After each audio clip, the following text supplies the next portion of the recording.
Essays on Work and Culture by Hamilton Wright Maybe. To Henry Van Dyke. Along the slender wires of speech, some message from the heart is sent. But who can tell the whole that's meant? Our dearest thoughts are out of reach.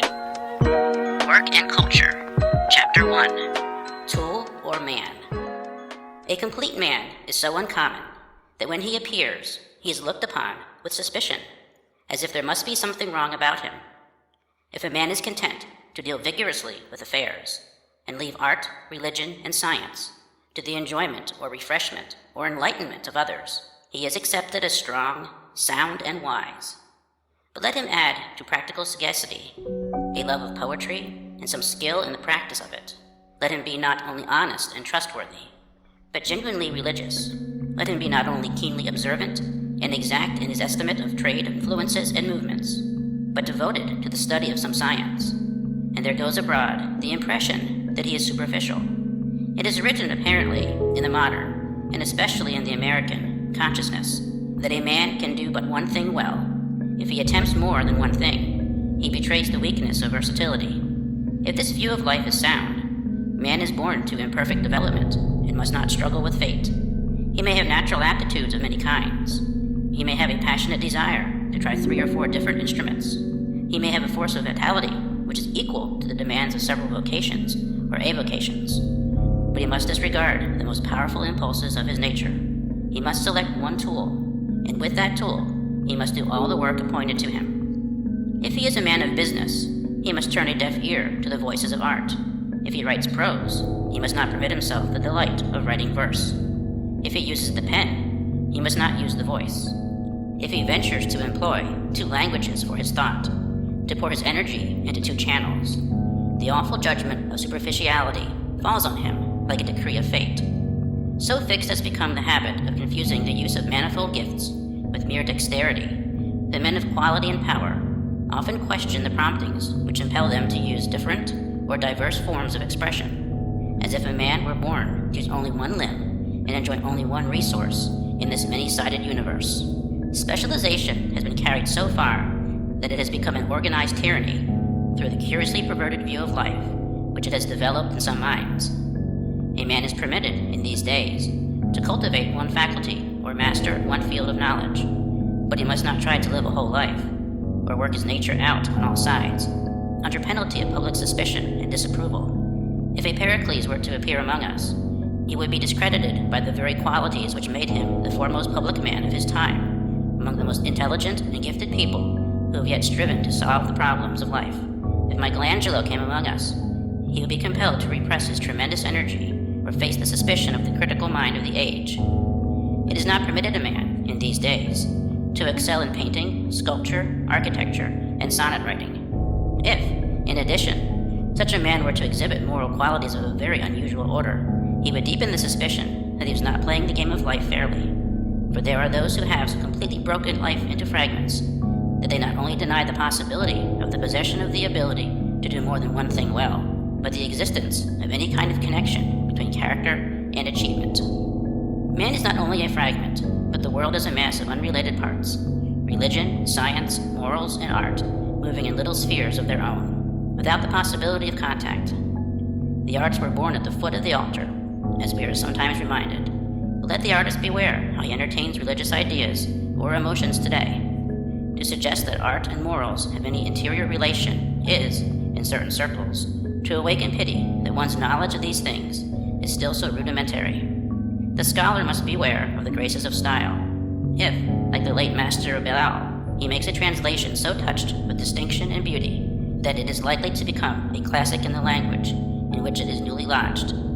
There are those who look askance at his scholarship, for knowledge, to be pure and genuine, must be rude, slovenly, and barbarous in expression. The religious teacher may master the principles of his faith.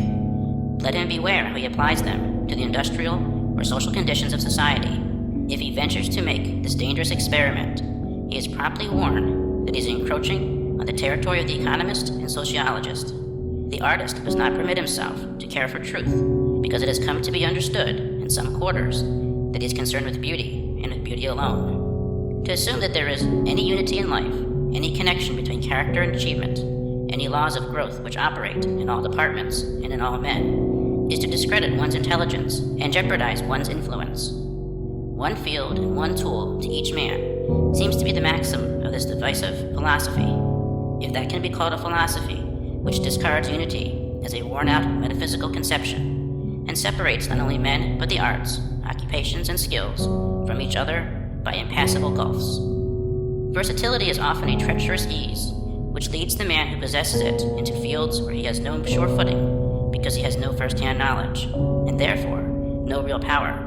And against this tendency, so prevalent in this country, the need of concentration must continually be urged. The great majority of men lack the abounding vitality which must find a variety of channels to give it free movement. But the danger which besets some men ought not to be made a limitation for men of superior strength. It ought not to be used as a barrier to keep back those whose inward impulse drives them forward, not in one, but in many directions. Above all, the limitations of a class ought not to be made the basis of a conception of life which divides its activities by hard and fast lines, and tends, by that process of hardening which shows itself in every field of thought or work, to make men tools and machines instead of free, creative forces in society. A man of original power can never be confined within the limits of a single field of interest and activity, nor can he ever be content to bear the marks and use the skill of a single occupation. He cannot pour his whole force into one channel. There's always a reserve of power beyond the demands of the work which he has in hand at the moment. Wherever he may find his place, and whatever work may come to his hand, he must always be aware of the larger movement of life which encloses his special task. And he must have the consciousness of direct relation with that central power, of which all activities are inadequate manifestations. To a man of this temper, the whole range of human interests must remain open, and such a man can never escape the conviction that life is a unity under all its complexities, that all activities stand vitally related to each other, that truth, beauty, knowledge, and character must be harmonized and blended in every real and adequate development of the human spirit. To the growth of every flower, earth, sun, and atmosphere must contribute. In the making of a man, all the rich forces of nature and civilization must have place. Chapter 2. The Man in the Work. The general mind possesses a kind of divination which discovers itself in those comments, criticisms, and judgments which pass from man to man through a wide area and sometimes through long periods of time. The opinion which appears at first glance to be an expression of materialism often shows, upon closer study, an element of idealism or a touch of spiritual discernment. It is customary, for instance, to say of a man that he lives in his works, as if the enduring quality of his fame rested in and was dependent upon the tangible products of his genius or his skill. There is truth in the phrase, even when its scope is limited to this obvious meaning, but there is a deeper truth behind the truism. The truth that a man lives in his works, not only because they commemorate, but because they express him. They are products of his skill, but they are also the products of his soul. The man is revealed in them and abides in them, not as a statue in a temple, but as a seed in the grain and the fruit. They have grown out of him, and they uncover the secrets of his spiritual life. No man can conceal himself from his fellows. Everything he fashions or creates interprets and explains him. This deepest significance of work has always been divined, even when it has not been clearly perceived. Men have understood that there is a spiritual quality even in the most material products of a man's activity, and, even in ruder times, they have discerned the inner relation of the things which a man makes with the man himself. In our time, when the immense significance of this essential harmony between spirit and product has been accepted as a guiding principle in historic investigation, the stray spearhead and broken potsherd are prized by the anthropologist because a past race lives in them. The lowest and commonest kind of domestic vessels and implements disclose to the student of today not only the stage of manual skill which their makers had reached, but also the general ideas of life which those makers held. When it comes to the higher products, character, temperament, and genius are discerned in every mutilated fragment. The lion on an urn reveals the spirit of the unknown sculptor who cut it in enduring stone. It has often been said that if every memorial of the Greek race, save the Parthenon, had perished, it would be possible to gain a clear and true impression of the spiritual condition and quality of that race. The great artists are the typical and representative men of the time, and whatever is true of them is true, in a lesser degree, of men in general. There is in the work of every great sculptor, painter, writer, composer, architect, a distinctive and individual manner, so marked and unmistakable as to identify the man, whenever and wherever a bit of his work appears. If a statue of Phidias were to be found without any mark of the sculptor upon it, there would be no delay in determining whose work it was. No educated musician would be uncertain for a moment about a composition of Wagner's if he heard it for the first time, without knowledge of its source. Nor would a short story from the hand of Hawthorne remain unclaimed a day after its publication. Now, this individual manner and quality, so evident that it is impossible not to recognize it whenever it appears, is not a trick of skill. It has its source in a man's temperament and genius.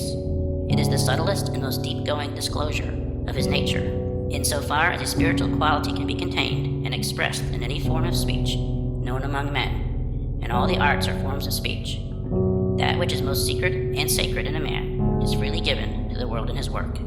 Work is sacred, therefore, not only because it is the fruit of self-denial, patience, and toil, but because it uncovers the soul of the worker. We deal with each other on so many planes, and have so much speech with each other about things of little moment, that we often lose the sense of the sanctity which attaches to personality whenever it appears.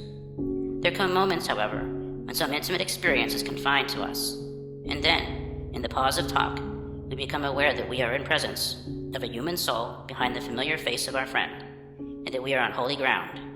In such moments, the quick emotion, the sudden thrill, bear eloquent witness to that deeper and diviner life in which we all share, but of which we rarely seem aware. This perception of the presence of a man's soul comes to us when we stand before a true work of art. We not only uncover our heads, but our hearts are uncovered as well. Here is one who, through all his skill, speaks to us in a language which we understand, but which we rarely hear. A great work of art not only liberates the imagination, but the heart as well, for it speaks to us more intimately than our friends are able to speak. And that reticence, which holds us back from perfect intercourse when we look into each other's faces, vanishes. A few lines read in the solitude of the woods, or before the open fire, often kindle the emotion and imagination which slumber within us. In companionship with the greatest minds, our shyness vanishes. We not only take but give with unconscious freedom. When we reach this stage, we have reached the man who lives not only by, but in the work, and whose innermost nature speaks to us, and confides in us through the form of speech which he has chosen. The higher the quality of the work, the clearer the disclosure of the spirit which fashioned it and gave it the power to search and liberate. The plays of Sophocles are, in many ways, the highest and most representative products of the Greek literary genius. They show the genius at the moment when all its qualities were in harmony and perfectly balanced between the spiritual vision which it formed of life and the art form to which it commits the precious and impalpable possession. One of the distinctive qualities of these plays is their objectivity, their detachment from the moods and experiences of the dramatist. This detachment is so complete that at first glance, every trace of the dramatist seems to have been erased. But there are many passages besides the famous lines descriptive of the grove at Colonus which betray the personality behind the plays, and studied more closely, the very detachment of the drama from the dramatist is significant of character. In the poise, harmony, and balance of these beautiful creations, there is revealed the instinct for proportion, the self-control, and the subordination of the parts to the whole, which betray a nature committed by its very instincts to be a passionate devotion to beauty. In one of the poems of our own century, which belongs in the first rank of artistic achievements, In Memoriam, the highest themes are touched with the strength of one who knows how to face the problems of life with impartial and impersonal courage, and with the tenderness of one whose own heart has felt the immediate pressure of these tremendous questions. So every great work, whether personal or impersonal, in intention, conveys to the intelligent reader an impression of the thought behind the skill, and of the character behind the thought. Goethe frankly declared that his works constituted one great confession. All work is confession and revelation as well. End of chapters 1 and 2. Recording by Greg Giordano. Newport Richey, Florida.